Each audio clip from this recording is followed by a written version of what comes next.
At number 10, Hans Georg Newman. Newman was born the son of an intimacy worker and grew up in an urban orphanage in Kreuzberg, as well as in a foster family. On the 29th of December 1951, he was admitted to the Jugendhof Schlachtensee by a juvenile judge for various thefts. In the discharge report, the boy was described a year later as calm and kind, open-minded, and in need of love. In 1953, his foster mother passed away. He found a connection in the family of a master craftsman, where he made an apprenticeship for precision mechanics. In 1956, he embarked for Canada but was deported to Germany in 1961 after being convicted of armed robbery. On the 13th of January 1962, he kidnapped a pair of lovers sitting in a parked car in Berlin and shot them after the woman had resisted being kidnapped. He was arrested 6 days later. The man had survived badly injured and was able to identify Newman, but passed away shortly thereafter. Newman was sentenced to life imprisonment on the 30th of May 1963 for the double execution he committed. The trial attracted national attention. Newman has been the longest serving prisoner in Germany with more than 56 years in prison.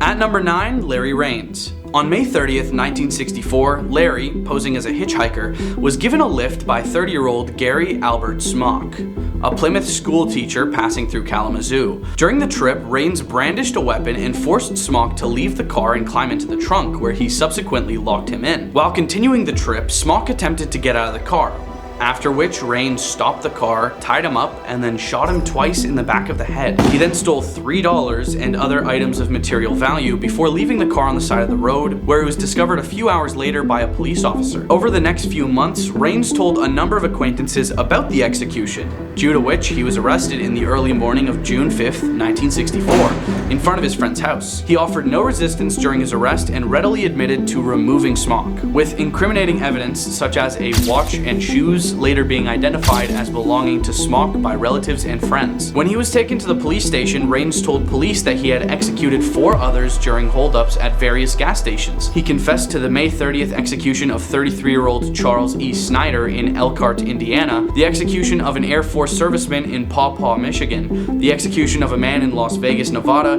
and another man in Kentucky. At number 8, Sirhan Sirhan. Around 12:15 a.m. on June 5th, 1968, Sirhan fired at United States Senator Robert F. Kennedy and the crowd surrounding him in the Ambassador Hotel in Los Angeles, shortly after Kennedy had finished addressing supporters in the hotel's main ballroom. Authors George Plimpton, Jimmy Breslin, Pete Hamill, former professional football player Rosie Greer, and 1960 Olympic gold medalist Rafer Johnson were among several men who subdued and disarmed Sirhan after a struggle. Kennedy was shot 3 times, once in the head and twice in the back, with a 4th bullet passing through his jacket. He passed away almost 26 hours later at Good Samaritan Hospital. 5 other people at the event were also shot, all of whom recovered.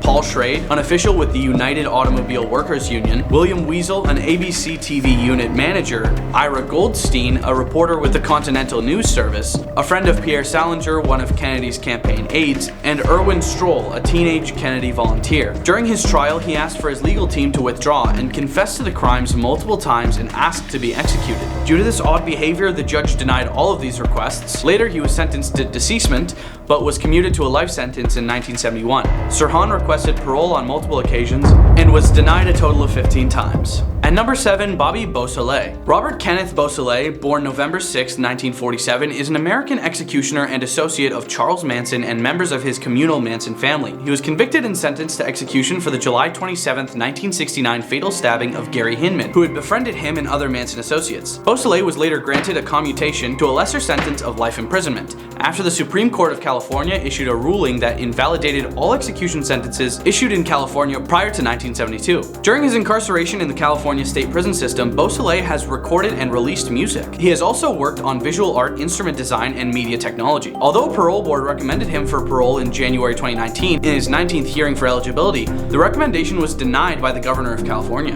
At number 6, Edmund Kemper. Edmund Emil Kemper III, born December 18, 1948, is an American executioner who sent a total of 10 people, including his own mother and her best friend, to an early grave from May 1972 to April 1973. Following his parole for executing his paternal grandparents, Kemper was nicknamed the Co-ed Executor. as most of his victims were female college students hitchhiking in the vicinity of Santa Cruz County, California. He stands at a height of 6 feet 9 inches. In North Fork, California in August 1964, at the age of 15, he executed his grandparents. Following the executions, Kemper was briefly diagnosed with paranoid schizophrenia by court psychiatrists and sentenced to the Atascadero State Hospital as a criminally insane juvenile. At number 5, Patrick McKay. David Groves, better known by his birth name Patrick David McKay, born the 25th of September 1952, is a British serial executioner who is believed to be one of the United Kingdom's most prolific serial executioners. He confessed to executing 13 people across London, Essex, and Kent in England between 1973 and 1975. After retracting his confessions to 9 of the executions, he was convicted of 3 counts of manslaughter. 2 additional cases were left to lie on file, and police later found proof that he had executed one of these 2 victims. All of his confessions were found to match existing unsolved executions in and around London, and no one else has ever been arrested, charged, or convicted for these officially still unsolved crimes. In 2020, authorities launched fresh inquiries into his suspected executions, but they were unable to find sufficient evidence. Dartford MP Gareth Johnson has reportedly voiced his concerns over McKay's potential release. In July 2022, it was revealed that McKay's case had been referred to the parole board once again. He is believed to be currently imprisoned at HM Prison Layhill near Bristol in preparation for a possible release. At number 4, Leonard Peltier. Leonard Peltier, born September 12, 1944, is a Native American activist and militant member of the American Indian movement, who, following a controversial trial, was convicted of 2 accounts of first-degree execution in the passing of 2 FBI agents in a June 26, 1975 shooting on the Pine Ridge Indian Reservation in South Dakota. He was sentenced to 2 consecutive terms of life imprisonment and has been imprisoned since 1977, currently 45 years and 6 months. Peltier was an active member of the American Indian movement, an indigenous rights advocacy group that worked to combat the racism and police brutality experienced by American Indians. Peltier ran for president of the United States in 2004, winning the nomination of the Peace and Freedom Party and receiving 27,607 votes, limited to the ballot in California. He ran for vice president of the United States in 2020 on a ticket with Gloria La Riva as the presidential candidate, as well on tickets for other left parties and on the ballot of the Peace and Freedom Party. Peltier withdrew from these tickets on August 1st, 2020 for health reasons. At number 3, Robert Maudsley. In 1974, Maudsley garroted John Farrell in Wood Green, London. Maudsley surrendered himself to police, saying he needed psychiatric care. Maudsley was found unfit to stand trial and instead went to Broadmoor Hospital. In 1977, he and another resident, David Cheeseman, locked themselves in a cell with a 3rd patient named David Francis. The attack was claimed to be in revenge for a homosexual attack on one of the friends of the 2 men. They tortured him to passing over a period of 9 hours. After this incident, Maudsley was convicted of manslaughter and sent to Wakefield Prison. He disliked the transfer and made it clear that he wanted to return to Broadmoor. Maudsley was later sentenced to life imprisonment with a recommendation that he never be released. In 1978, Maudsley eliminated 2 fellow prisoners at Wakefield Prison in 1 day. He originally set out to eliminate 7. At number 2, Ronald Allen Smith. Smith was sentenced to execution in March 1983 after he asked for the execution penalty after his conviction. 7 months earlier, he, along with an accomplice who were both under the influence of substances, executed 2 Native American men who offered them a ride while hitchhiking. They marched cousins Harvey Madman, 23, and Thomas Running Rabbit, 20, into the woods of the highway and shot them both in the head with a rifle. Smith refused a plea deal that would have seen him avoid deceased row, but spent his life in prison. He pleaded guilty 3 weeks later and then asked for and was given an execution sentence. Later, he changed his mind. Smith has had several previous execution dates, but each has been overturned. In November 2001, the United States Supreme Court denied a petition for review, and in 2010, the US Supreme Court refused to hear his final appeal. The case was sent back to the state of Montana for another date of execution. At number 1, David Carpenter. Carpenter's first attempted execution occurred in 1960, for which he spent 7 years in prison. This was committed against Lois Rinna, the mother of future television personality Lisa Rinna. He was arrested for kidnapping in 1970 and spent another 7 years behind bars. After his release, Carpenter became a suspect in the Zodiac executions, although he was eventually cleared. From 1979 to 1981, Carpenter executed 5 women in Santa Cruz County and Marin County. On May 10, 1988, a San Diego jury convicted him on 5 counts of first-degree execution in the passings of Richard Stowers, Cynthia Moreland, Shauna May, Diane O'Connell, and Ann Elderson. Carpenter was sentenced to pass away in the gas chamber and remains on deceased row in San Quentin State Prison. Following his convictions for the Marin County executions, Carpenter was tried and subsequently convicted by a Santa Cruz jury for the executions of Ellen Hansen and Heather Skaggs. Carpenter is still a suspect in the executions of 2 other people. At number 10, Alexander Vitalyevich Yaramenko. The man, also known as ZL0M and Lamarez, is responsible for three main things according to the Secret Service. A. He hacked into the computer networks of MarketWired, PR Newswire, and Business Wire. B. He stole confidential press releases containing material non-public information from the victim companies' internal computer networks prior to their public release. And C. He traded ahead of the material non-public information contained in the stolen releases before its distribution. The current reward on the man's head is $1 million for information leading to the arrest and/or conviction of Radchenko and Yaramenko for participating in transnational organized crime. At number 9, Daniil Petekin. Daniil Petekin and Dmitry Vadimovich Karasavidi launched a sophisticated phishing campaign targeting users of multiple digital currency exchanges. Petekin and Karasavidi purchased and deployed multiple web domains that appeared to be websites belonging to legitimate digital currency exchanges. However, when users logged into these fraudulent websites, Petekin and Karasavidi were able to steal the user's credentials, enabling the defendants to control the actual digital currency exchange accounts, withdraw some or all of the victim's digital currency, and manipulate the market for digital currency. At number 8, another hacker, Roman Sergeyevich Kotov. Roman Kotov and other co-conspirators operated a prolific hacking organization that was responsible for several of the largest known data breaches. Among other exploits during that period, the defendants and their co-conspirators penetrated the secure computer network of several of the largest payment processing companies, retailers, and financial institutions in the world, and stole the personal identifying information of others. At number 7, Rashad Lamar Tulloch. On July 5th, 2018, a federal grand jury in Lexington, Kentucky returned a 24-count indictment charging 15 foreign nationals with racketeering, influenced, and corrupt organizations act (RICO) conspiracy, wire fraud conspiracy, money laundering conspiracy, and aggravated identity theft. The charges stemmed from the defendants' alleged roles in an international organized crime group based primarily in Alexandria, Romania, that defrauded American victims through online auction fraud, causing millions of dollars in losses. At number 6, Fyodor Rofovich Manikin. Manikin recruited and maintained a network of money mules, often visiting foreign students who opened bank accounts in their own names in the United States for the purpose of receiving laundered money and sending it to Russia. Manikin used his network of mule accounts to offer cash-out services for illicitly obtained funds from bank account takeovers, enabling the perpetrators to wire the illicit funds into the mule accounts. Manikin notified the mules and their handlers of the timing and amounts of wire transfers of money from victim bank accounts into the mule bank accounts, directed them to make cash withdrawals from the mule bank accounts, and provided the dollar amounts, names, and locations of persons to whom the illicit funds should be sent. At number 5, Ahmed Yassin Abdelghani. Ahmed Yassin Abdelghani managed the daily operations of Liberty Reserve between approximately 2006 and 2009. Liberty Reserve operated as a criminal bank payment processor designed to help users conduct illegal transactions anonymously and launder the proceeds of their crimes. It emerged as one of the principal money transfer agents used by cyber criminals and the world to distribute, store, and launder illicit proceeds. At number 4, Mikhailo Sergeyevich Rydikov. Rydikov offered bulletproof hosting services, which is leasing servers from which law enforcement supposedly could not gain access or obtain information, to his co-conspirators. Rydikov's bulletproof hosting services included frequently changing the locations of hacking platforms, erasing the contents of hacking platforms on short notice, accepting false credentials to register and lease hacking platforms, and discouraging internet service providers, ISPs, from deactivating hacking platforms suspected of illegal activity. As a result of this conduct, financial institutions, credit card companies, and consumers suffered hundreds of millions of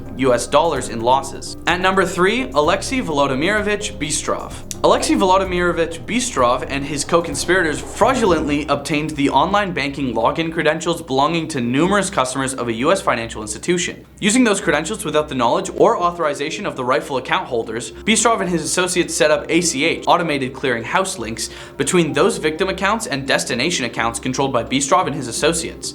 In doing so, Bystrov and his co-conspirators falsely represented themselves as the legitimate customers of the US financial institution, subsequently caused and attempted to cause said US financial institution to execute wire transfers into bank accounts controlled by Bystrov and his associates.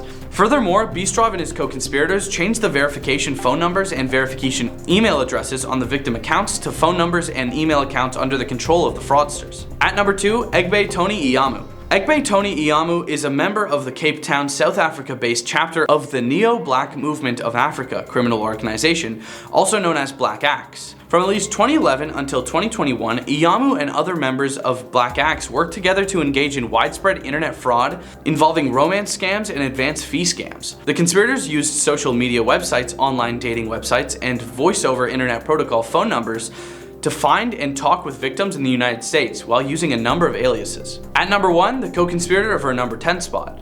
Radchenko and Yaramenco's scheme focused on stealing annual, quarterly, and current reports of publicly traded companies before the reports were disseminated. Many of the stolen reports contained material non-public information concerning, among other things, the earnings of the companies. Radchenko and Yaramenco sought to profit illegally from the scheme by selling access to the non-public information contained in these yet-to-be disclosed reports, and by trading the securities of the company before the investing public learned the same information. Number 10. Pascal Payet. Let's count up the things he's done to get himself into French prison. His original sentence was 30 years for an execution in 1997. Next, he got 6 years for a jailbreak in 2001, and then 7 years for organizing a 2003 jailbreak, another 5 years for a jailbreak in 2007, and finally, 15 years for armed robberies and assaults on police while an escaped prisoner in 2007. All of those crimes give him a grand total of 63 years. By July 2007, Payet was one of the most closely surveyed prisoners in France and was never kept at the same prison for more than 6 months. He had been officially classified as a prisoner under especially high surveillance and placed in solitary confinement. Despite these measures, on July 14, 2007, taking advantage of Bastille Day celebrations, 4 masked men hijacked a helicopter from Cannes' Mandelieu Airport. They used it to free Payet from his solitary confinement in a prison in Grasse. Number 9. Alfred George Hinds. Hinds was an amazing escape artist. He escaped from Nottingham prison after sneaking through the locked doors and over a 20-foot prison wall, for which he became known in the press as Houdini Hinds. He worked as a builder-decorator in Ireland and throughout Europe until his arrest by detectives of Scotland Yard in 1956 after 248 days as a fugitive. After his arrest, Hinds brought a lawsuit against authorities charging the prison commissioners with illegal arrest and used the incident as a means to plan his next escape by having a padlock smuggled into him while at the law courts. 2 guards escorted him to the toilet, but when they removed his handcuffs, Hinds bundled the men into the cubicle and snapped the padlock onto screw eyes that his accomplices had earlier fixed to the door. He escaped into the crowd on Fleet Street, but was captured at an airport 5 hours later. Hinds would make his 3rd escape from Chelmsford prison less than a year later. He then returned to Ireland, where he lived for 2 years as a used car dealer under the name William Herpert Bishop, before his arrest after being stopped in an unregistered car. Number 8. Jack Sheppard. Jack Sheppard is perhaps the most celebrated criminal in England's history. He was originally arrested in 1724 after thieving and burglary. The man then went on to escape 4 times from prison, each time in an extravagant manner and being reported on heavily. Sheppard was as known for his attempts to escape from prison as he was for his crimes. An autobiographical narrative, thought to have been ghostwritten by Daniel Defoe, was sold at his execution, quickly followed by popular plays. The characters of Macheath in John Gay's The Beggar's Opera in 1728 was based on Sheppard, keeping him in the limelight for over 100 years. He returned to the public consciousness around 1840, when William Harrison Ainsworth wrote a novel entitled Jack Sheppard, with illustrations by George Cruikshank. The popularity of his tale and the fear that others would be drawn to emulate his behavior led the authorities to refuse to license any plays in London with Jack Sheppard in the title for 40 years. Number 7. Frank Lee Morris. Frank Morris was born in Washington, D.C. His parents abandoned him when he was 11, so he spent the rest of his childhood in foster homes, an orphan. He was convicted of his first criminal offense at 13, and by his late teens had been arrested for crimes ranging from narcotics possession to armed robbery. He spent most of his early years in jail serving lunch to prisoners. Later, he was arrested for grand larceny in Miami Beach, car theft, and armed robbery. Morris reportedly ranked in the top 2% of the general population in intelligence, as measured by IQ testing. He had an IQ of 133. He served time in Florida and Georgia, that escaped from the Louisiana State Penitentiary while serving 10 years for bank robbery. He was recaptured a year later while committing a burglary and sent to Alcatraz on January 20th, 1960, as inmate number AZ-1441. He was a part of the infamous 5-person crew who managed to escape Alcatraz. The crew used a raft made of raincoats and fake heads they'd sculpted during their time there to trick the guards. Number 6. Richard Lee McNair. McNair was sent to prison for a robbery gone wrong, ending in the execution of a man and another man being shot 4 times. He has escaped multiple times from several prisons, but managed to dissuade police from sending him to a maximum security prison because it would be too far for his parents for them to visit. He then acquired a job at the prison fixing mailbags. After several months, McNair designed a way to leave the prison by hiding in a pallet of mailbags he'd fixed, and that was shrink wrap. He waited for a forklift to deliver him to a truck, which drove him an hour and 15 minutes away from the prison, where he cut himself out and began jogging off. Hours after escape from Pollock, McNair was stopped by police officer Carl Bordelon. McNair had no identification and proceeded to give Officer Bordelon the alias of Robert Jones. When asked again 5 minutes later, he gave a different alias, Jimmy Jones, though the officer did not notice the different answer. McNair laughed and joked with the officer, and even as the officer got a matching description of the inmate, McNair appeared collected and calm. He successfully convinced Bordelon that he was jogging and in town to help on a post-Katrina roofing project, allowing him to go back to jogging within 10 minutes. Number 5. J. Junior Sigler and his loyal family and friends. In his 8th year of a 20-year jail sentence, J. Junior Sigler, an inmate charged with armed robbery at the infamous Everglades Correctional Institution, decided to plan a prison escape strategy that saw him escape from prison with the help of his mother, Sandra Sigler, and a few of his friends. He escaped in broad daylight when 3 of his friends rammed an 18-wheeled truck through 4 prison fences, followed by a car driven by his mother. After escaping successfully, Jay and his friends swapped vehicles at a local mall. Jay was executed in an attempt to flee after realizing that they were being followed. The car he was driving slammed into an oncoming vehicle, resulting in his passing. Number 4. Antonio Ferrara. Ferrara, 35, who emigrated to France with his family in the 1980s, was in Fresnes prison in Val-de-Marne, having been jailed for bank robbery. He escaped when a gang set fire to cars in the local area to create a diversion, before raking the guard posts with automatic rifles and smashing down the door and interior walls with rocket launchers. They gave Ferrara explosives that allowed him to blow off the bars of his cell. He had previously arranged to commit a minor act of disobedience so as to be placed in a punishment wing, which was well located for the escape. It took 3 days of deliberations for the verdict to be pronounced at the Cour d'Assises de Paris after a 10-week trial. In total, 18 accomplices were sentenced, while 2 suspects were acquitted. Punishments ranged from suspended sentences to a variety of jail terms, including 4 of 15 years each. The men were convicted of crimes including aiding and abetting escape, destroying goods with explosives, burning cars, and transporting weapons. Number 3. Stephen J. Russell. Stephen J. Russell is an American con artist, known for escaping from prison multiple times. On March 20th, 1998, Russell posed as a millionaire from Virginia in an attempt to legitimize a $75,000 loan from Nations Bank in Dallas. When bank officials became suspicious and alerted the police, Russell feigned a heart attack and was transported to the hospital. Russell was placed on security watch, but he impersonated an FBI agent and called the hospital on his cell phone to tell them he could be released. U.S. Marshals later tracked down Russell in Florida, where they arrested him on April 5th, 1998, when he went to retrieve the facts. Russell was sentenced to a total of 144 years in prison, 99 years for the escapes, and 45 years for subsequent scams. Number 2. Jason Barnum. The eyeball man, Jason Barnum, was sentenced to 22 years in prison for shooting an Alaska police officer. Barnum's offenses were driven by a serious substance addiction, reports The Independent. What made him even more dangerous and intimidating was his tattoo-filled visage. Barnum had one of his eyeballs completely tattooed. The shooting happened when police were investigating home burglaries and car thefts. Officers were inspecting a hotel in 2012 when Barnum opened fire from a bathroom. 2 officers shot back, striking Barnum in the arm, and 1 officer was injured. Barnum later admitted to committing thefts and burglaries to feed a substance addiction. Number 1. Thomas Silverstein. Thomas Edward Silverstein was an American criminal who spent the last 42 years of his life in prison after being convicted of 4 separate executions while imprisoned for armed robbery, one of which was overturned. Silverstein spent the last 36 years of his life in solitary confinement for executing corrections officer Merle Klutz at the Marion Penitentiary in Illinois. Prison authorities described him as a brutal executioner and a former leader of the Aryan Brotherhood prison gang. Silverstein maintained that the dehumanizing conditions inside the prison system contributed to the 3 executions he committed. He was held in a specially designed cell in what is called Range 13 at ADX Florence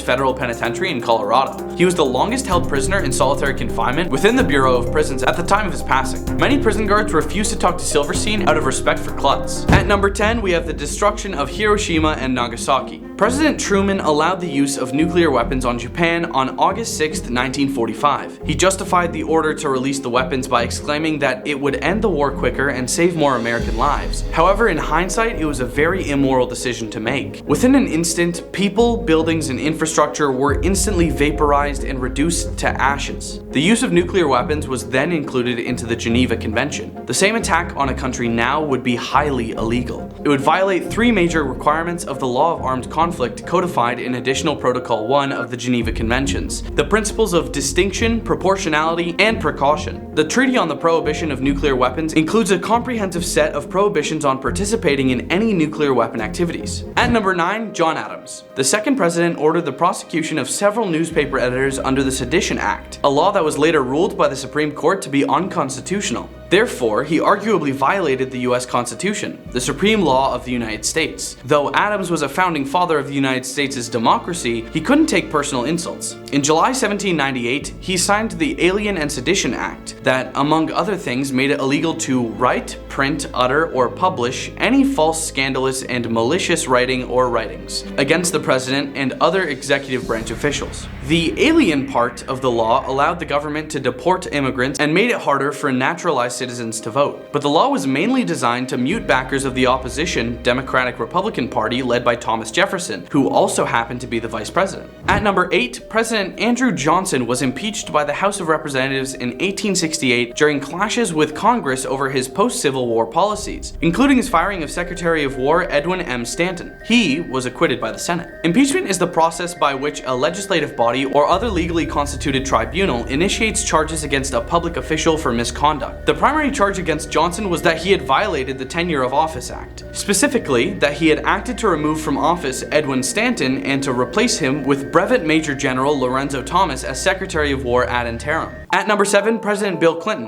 In 1998, President Bill Clinton was impeached by the House of Representatives for perjury and obstruction of justice related to his attempted cover-up of his relationship with former White House intern Monica Lewinsky. The Clinton-Lewinsky scandal was an intimacy scandal involving then US President Bill Clinton and 24-year-old White House intern Monica Lewinsky that took place in 1998. Their intimate relationship lasted between 1995 and 1997. Clinton ended a televised speech in late January 1998 with the statement that he did not have sexual relations with that woman, Miss Lewinsky. Further investigation led to charges of perjury and to the impeachment of Bill Clinton in 1998 by the US House of Representatives. He was subsequently acquitted on all impeachment charges of perjury and obstruction of justice in a 21-day US Senate trial. At number 6, President Richard Nixon was famously named by a grand general in 1974 as an unindicted co-conspirator in the Watergate scandal, but never charged with a crime. He resigned before an impeachment process could be completed and later was pardoned by President Gerald Ford. The Watergate scandal was a major political scandal in the United States involving the administration of President Richard Nixon from 1972 to 1974 that led to Nixon's resignation. The scandal stemmed from the Nixon administration's continual attempts to cover up its involvement in the June 17, 1972 break-in of the Democratic National Committee headquarters at the Washington, D.C. Watergate office building. At number 5, the use of napalm on Vietnamese civilians. What distinguished napalm B, the variant employed in Vietnam, was how easily it could be made. Simple bathtub chemistry was used to mix together a concoction of gasoline, benzene, and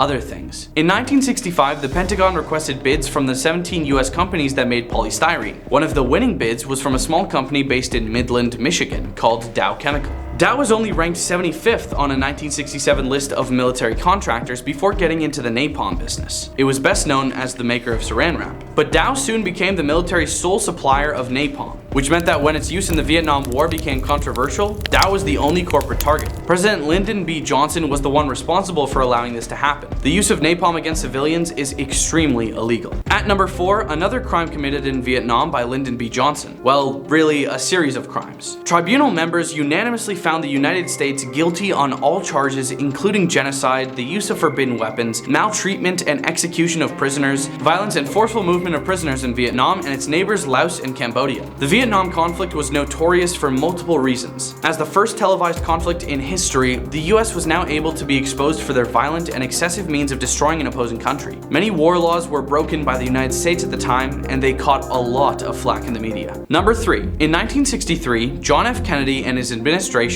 supported a coup against the Iraqi government, a coup led by Abdul Salam Arif. The CIA sent Arif a list of suspected communists along with thousands of weapons. Saddam Hussein was an enforcer of Arif's Ba'athist party and, as we know, later became the head of the party and dictator of Iraq. This means the United States President JFK played a massive role in the coming to power of the notorious dictator Saddam Hussein, the same person the US would later declare a war against and hunt down. Number 2. According to the 5 senior judges who tried Bush and his administration, President Bush was responsible for the countless civilian passings in the course of the conflict in Iraq. As Mahathir Mohamad put it once the trial was over, powerful countries are getting away with execution. In 2012, George W. Bush was convicted in absentia of being a conflict criminal by the Kuala Lumpur Conflict Crimes Commission. 7 other people involved in the Bush administration were also convicted. Additionally, in 2013, Bush and his administration were also sued by an Iraqi mother for violating the Nuremberg Principles because of the crimes of aggression against the Iraqi people. Number 1. Though Roosevelt had an alliance with Stalin, when it became clear that the Allied forces were going to defeat Germany, he began to lose control over Stalin's negotiations. Stalin ended up with a good amount of Eastern Europe, and Roosevelt thought he could fix the problem with even more negotiations, which, as media publisher Cracked puts it, is about as advisable as trying to gamble your way out of gambling debt. Roosevelt went on to deny aid to Polish troops who were fighting against the Soviet government and suppressed a report that blamed the Katyn massacre on the Soviets. Number 10.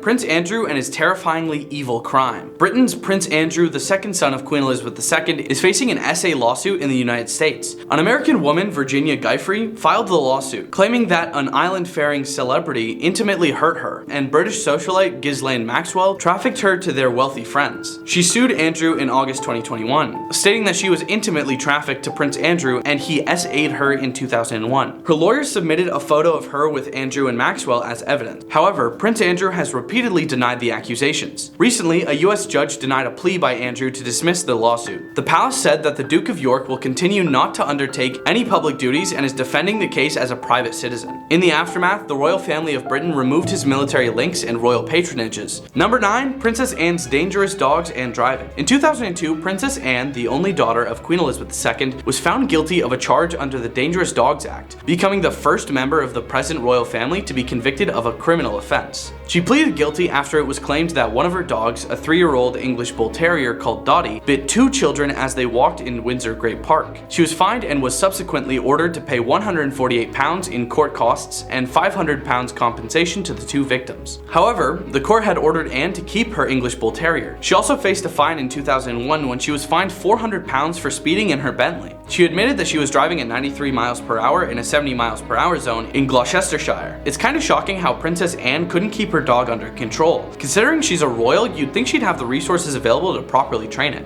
Number 8. Treason. Some hundreds of years ago, when the modern era courtrooms did not exist, King Charles I was charged with tyranny and treason. He was brought to trial in Westminster Hall on January 20th in 1649, after the end of the English Civil War. He was sentenced to execution on January 26th of the same year and was eventually beheaded 4 days later outside the banqueting hall in Whitehall, London. The reason for him being charged with tyranny and treason is that his supporters and Oliver Cromwell's parliamentarians fought and executed each other, resulting in the king passing away during the battles. After the king passed away, Charles was found guilty of treason and tyranny and executed. Number 7. A car crash. In 2019, Prince Philip, Queen Elizabeth II's husband, who passed away in 2021, found himself in trouble after a car crash that left a woman with a broken wrist. He did not face any charges, as a probe against him was dropped after the late Duke handed in his driving license. The incident had happened near his private Sandringham estate in eastern London. The other car involved was a Kia, and its female driver and passenger were treated in the hospital and later discharged. The police even gave Prince Philip a breathalyzer test. Norfolk police said officers were called to the Sandringham estate shortly before 3 p.m., following reports of a collision involving 2 cars. Norfolk police said, "It is forced policy to breath test drivers involved in collisions. We can confirm both drivers were breath tested and provided negative readings." Number 6. A conspiracy of theft. Former royal butler Paul Burrell was arrested for theft in January 2001 after a raid on his home led to the recovery of thousands of items police believed were taken from Diana's Kensington Palace apartment. The possessions included paintings, drawings, china, photographs, clothes, and even personal notes from the late princess to her sons. But just days into the trial, the case dramatically collapsed. It was revealed the Queen had suddenly recalled a meeting soon after Diana's passing, during which Paul had told her that he'd kept some of her possessions for safekeeping. It was later alleged the Queen intervened to stop the case after Prince Charles became concerned by what Diana's trusted aide would reveal in court. Number 5. Colonialism. Beginning in Malaya, then in Kenya, Cyprus, Nyasaland, Aden, and Northern Ireland, British security forces moved through the empire and acted in the Queen's name, unleashing wide-scale detention without trial and illegal deportations. In Malaya and Kenya, they forcibly relocated hundreds of thousands of subjects into barbed wire villages, France. In each conflict, execution squads were deployed and populations terrorized. In Cyprus, journalists called interrogators HMTs, Her Majesty's torturers. Number 4. Tampering with evidence. Beginning with her first Prime Minister Winston Churchill, the Queen's ministers not only knew of systematic British-directed violence in the Empire, they also participated in its crafting, diffusion, and cover-up, which was as routinized as the violence itself. They repeatedly lied to Parliament and the media, and when decolonization was imminent, ordered the widespread removal and burning of incriminating evidence. There's no extant documentary evidence directly linking her to knowledge of systemic violence and cover-up in the Empire, nor were her weekly meetings with the Prime Minister recorded. The evidence we do have suggests that she, like the public, was told any instance of brutality was an unfortunate one-off, and minor colonial officials were to blame. Number 3. The bloody decolonization. Maya Jasanoff, a professor at Coolidge University, cited the bloody insurgencies and counterinsurgencies waged in Kenya, Malaya, and Cyprus, which involved massive amounts of execution and torture and castration committed by the British. The royals were trotted out as ceremonial figures at what appeared to be peaceful transfers of power, but behind the scenes, the transfers were anything but peaceful in a number of places and anything but willing on the part of the British. All of this runs counter to the popular glistening image of the late Queen as a ruler who supported many humanitarian efforts and possessed an egalitarian nature. Number 2. Saying one thing and doing another. Not actually supporting Nelson Mandela. People talk about her views about apartheid, and I've heard people commenting on her enthusiasm at welcoming Nelson Mandela when he was president of the Republic of South Africa, said Jasanoff, who also noted how the British government during Elizabeth's reign rejected Rhodesia's unilateral declaration of independence, a move designed to create a white minority-ruled state in the former African colony. But these are symbolic gestures, or they were largely behind the scenes. On the ground, it looked so different from the glossy images of the White Queen on tours of exotic former colonies. Number 1.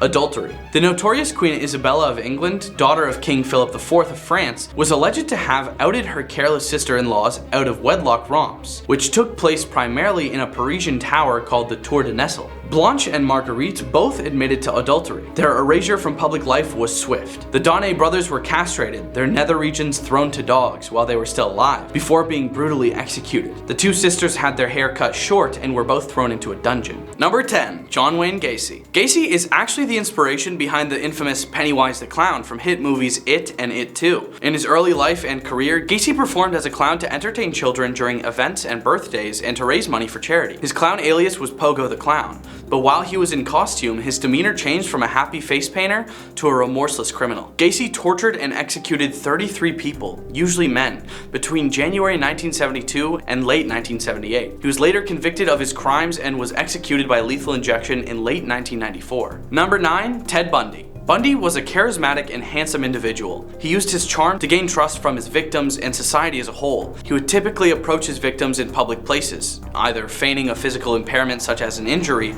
or impersonating an authority figure, before bludgeoning them into unconsciousness and taking them to a secondary location to be strangled. After denying his crimes for over a decade, Ted Bundy confessed to 30 executions committed in 7 states over 4 years.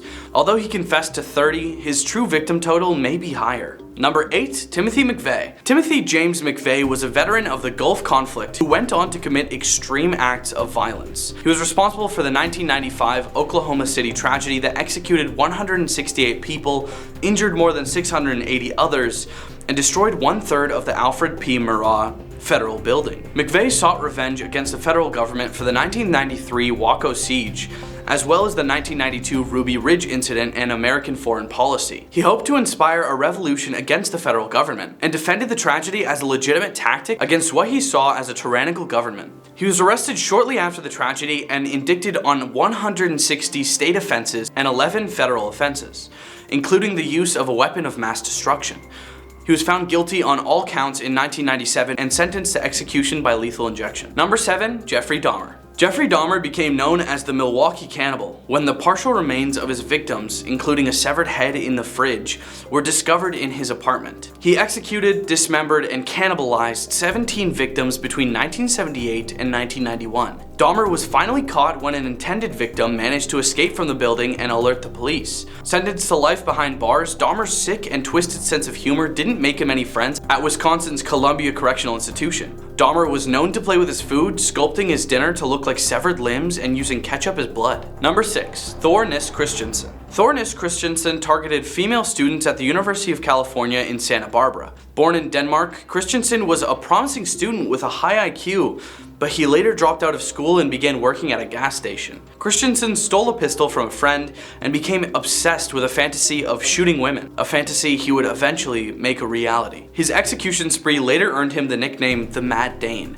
Christensen's execution spree was referred to as look-alike executions, as all his victims were strikingly similar. He was finally caught when his fifth intended victim escaped after being shot in the head, and after her recovery, she met him again in a Los Angeles bar. Number 5. Harold Shipman. Harold Shipman, also known as Dr. Demise, is believed to have executed at least 218 patients, although the total is quite likely closer to 250. This doctor practiced in London between 1972 and 1998, worked in 2 different offices, executing all the while. He wasn't caught until a red flag was raised by several people, including an undertaker who was surprised by the sheer number of cremation certificates Shipman was a part of, along with the fact that most of the cases were elderly women found to have passed away in the bed, not at night, but rather during the day, when he was on shift. Police mishandled the investigation, and Shipman kept executing until he got greedy and tried to concoct a will for a victim that named him beneficiary,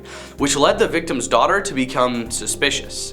He was finally convicted in 2000. Number 4. H.H. Holmes. H.H. Holmes was a pharmacist who converted a 3-story hotel into a psychological and physical torture castle. Holmes moved to Chicago ahead of the 1893 World's Fair and began turning the hotel into a nightmare. The hotel was outfitted with contraptions such as gas lines, secret passages, trap doors, hallways that led to nowhere, chutes to the basement, soundproofed padding, and torture devices strewn through a maze. The gas lines were used to incapacitate guests, which he would then cut open on surgical tables. He then burned the bodies in the building's furnace, selling the skeletons to medical schools and running life insurance scams.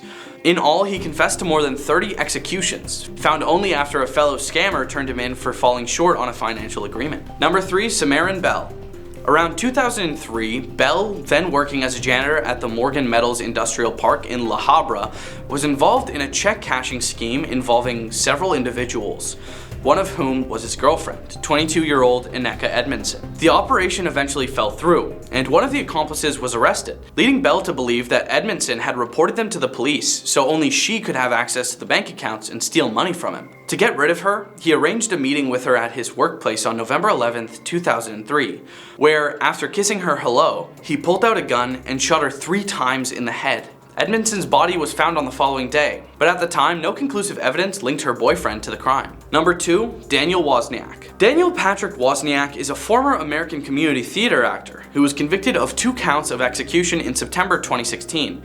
In May 2010, Wozniak executed his neighbor and friend, Private First Class Samuel Eliza Herr, and Herr's friend Julie Kibuishi, as part of a plan to frame Herr for Kibuishi's execution and steal his combat pay. Wozniak was deeply in debt and wanted money to finance his upcoming wedding and honeymoon. Wozniak and his then fiancée, Rachel May Buffett, lived in the same apartment complex as Herr in Costa Mesa, California. After more than 5 years of court proceedings, Wozniak went to trial and was convicted on 2 accounts of first-degree execution. He was found guilty and sentenced to execution in September 2016. A jury deliberated for 1 hour and 14 minutes before recommending the execution penalty, one of the shortest execution penalty deliberations in Orange County history. Number 1. Donald Dilbeck. On April 11th, 1979, Dilbeck, a 15-year-old high school dropout and runaway, was sitting inside a stolen car at a closed park at the beach in Fort Myers Beach, Florida. Someone made a suspicious person complaint about this, and Lee County Deputy Lynn Hall arrived and questioned Dilbeck. While being questioned by Deputy Lynn Hall, Dilbeck ran from the car. The deputy chased Dilbeck on foot and caught him. During the struggle that followed, Dilbeck, only 15 years old at the time, managed to get the deputy's gun and shot and fatally wounded him. Dilbeck was arrested and on June 6, 1979, sentenced to life imprisonment.